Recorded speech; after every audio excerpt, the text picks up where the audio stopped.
Hello, I'm Sue Searing, and this is my own tall tale. I think I'm going to get back together with my old boyfriend. I'm talking about my storytelling boyfriend. I know some of you know him, my folklore hero, Paul Bunyan. I met Paul back in grade school, and I had such a crush on him then. But you know what it's like. Time passes, you drift apart, we lost touch. I didn't meet Paul again until I had my midlife crisis, and then my feelings were rekindled. I didn't have a big, severe midlife crisis. I didn't buy a flashy sports car or, get a facelift. I just took a leave from my job and enrolled in a storytelling class. And Paul came back into my life, and the chemistry was still there. And then when I moved to Minnesota, well, our special friendship really took off then. Oh, Paul Bunyan. He's so strong and handsome and competent and well, he treats his workers well and he's so sweet and gentle with that little blue ox. Oh, and he's tall. Oh, he's so tall. All my life, I have been looking for a good tall man. But then, well, I heard some disturbing things about him. You probably knew this all along. He was in cahoots with the greedy lumber barons. Oh, I had this naive idea that Paul Bunyan sprung from the imaginations of those real lumberjacks, that they sat around in their bunkhouses at night, smoking their pipes and mending their socks and trading exaggerated stories about some real life colleague who chopped a little faster or carried heavier logs around, and that grew into Paul Bunyan. And well, there may be a kernel of truth in that, but the Paul Bunyan that we grew up knowing, the one who's so strong he could pull out the bends in the Mississippi River, that Paul Bunyan was completely made up in the marketing department of the Red River Lumber Company. And why? To put a friendly face on the deforestation of vast miles of the northern forests of America, the clear cutting that wreaked ecological destruction and the displacement of indigenous people and the wrecking of their cultures. Well, when I found out about that, I broke up with him. I just broke up with him. But Paul's a hard guy to quit. I mean, maybe it wasn't his fault. They took advantage of his good nature. You know, he's just so tall. But he's not the only fish in the sea. There are other giants. The problem is they're mostly bad guys. That fee-fi foam fellow that followed Jack down the beanstalk, Goliath. You can tote them all up. None of them are very nice. Not somebody you'd want to date. And well, here's another challenge. Can you find any girl giants? Not many. Here and there in world folklore, there are a few, but they're few and far between. Now, there's a few stories that suggest that there was a woman in Paul's life before he met me, but she's so unimportant that she usually doesn't even have a name. The stories just refer to her as Ms. Bunyan or Paul's sweetheart. Oh, I know. Some of you are just biting your tongue. You want to say, Sue, she has a name. It's Lucette. And I know. I have seen that big statue of Lucette Diana Kensack up there in Hackensack, 17 feet tall. She's pretty, daughter of an Ojibwe mother and a French English trapper father. But I'm going to tell you something. That name, Lucette, that was given to her as a result of a public contest to name that statue after it was erected in the 1950s. Well, there are a few stories I found, older stories in which Paul's woman has a name. In one of them, it's Carrie. In another one, it's Minnie. In another one, she's Sylvia. Well, you get my point. There's just not many women there in the Paul Bunyan fake lore. Far from equal representation in the land of the giants.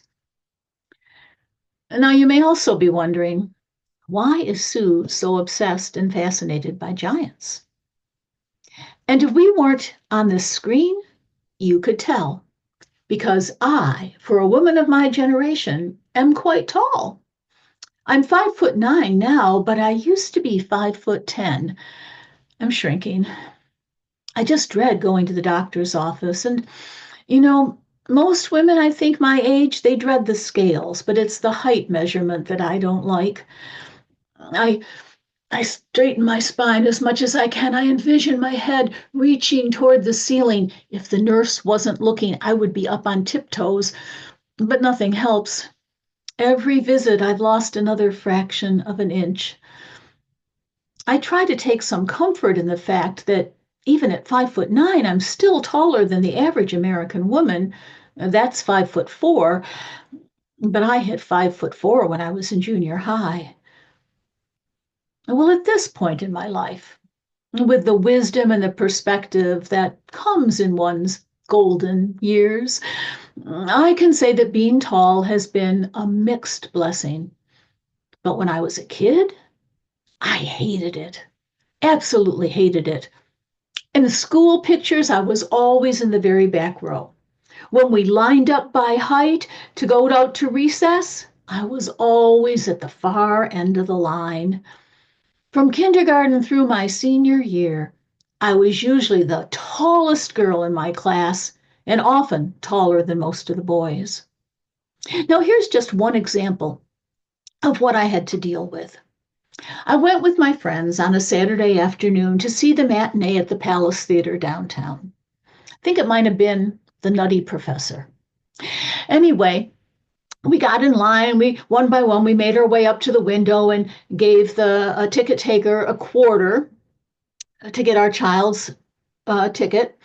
And when I slipped him my quarter, he said, nope. If you're over 12, you have to pay the adult price, 50 cents. And I said, I'm not over 12. Right, he said, 50 cents. Well, I don't remember if I had another quarter and I paid the adult price or if I didn't and I ended up walking home. But I know I felt humiliated. I remember how that felt. And I told my dad what had happened. Now, just like Paul Bunyan, my dad was a problem solver, and he had been to law school.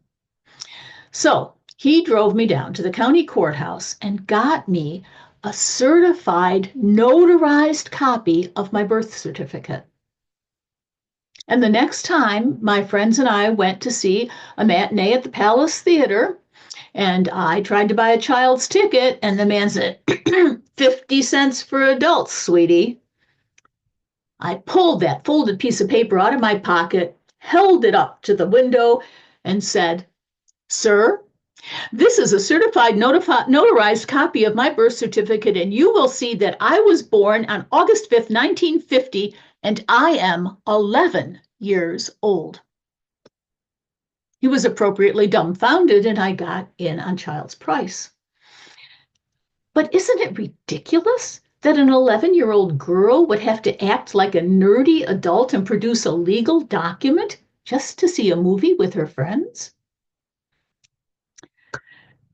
Well, it got even worse when I became a teenager.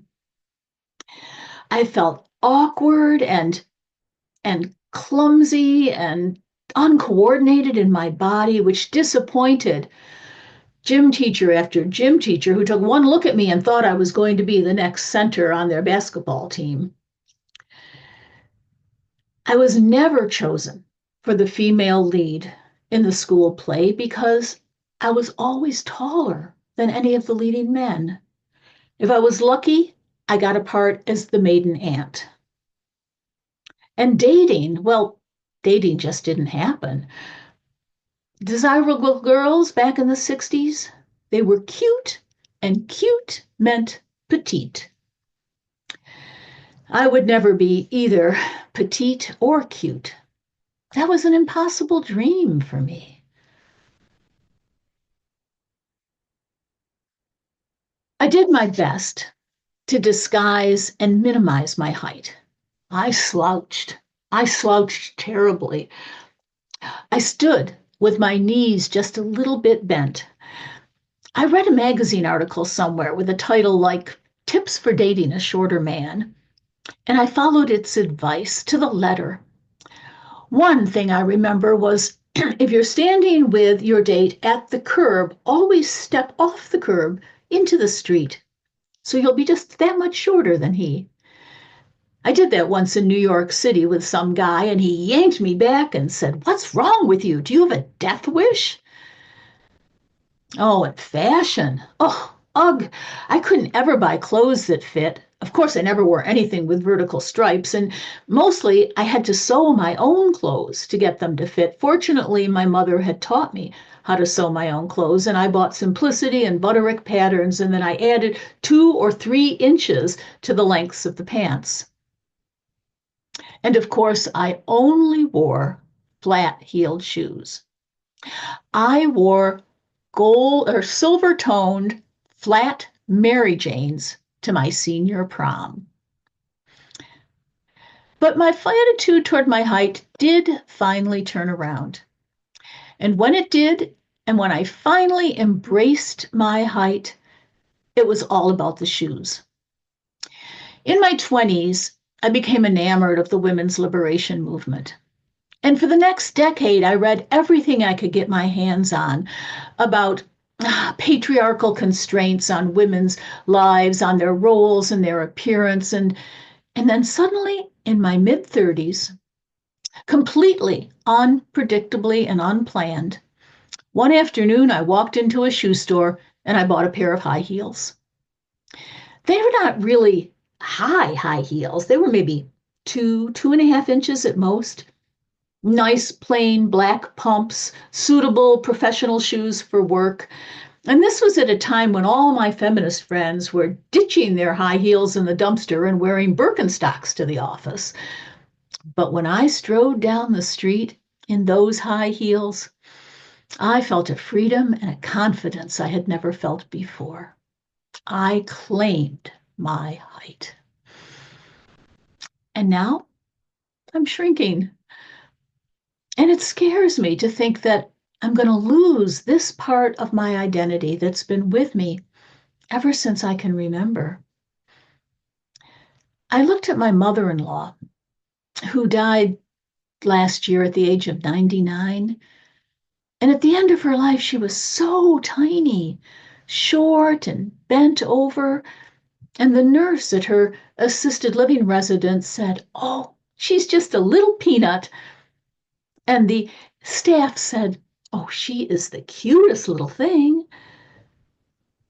You know, a long time ago, I wanted to be cute.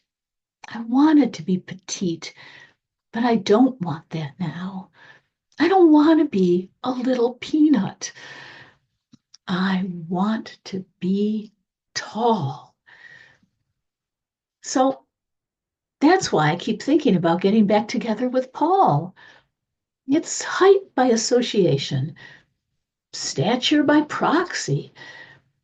I'm going to get old and I'm going to shrink. There's nothing I can do about it, really.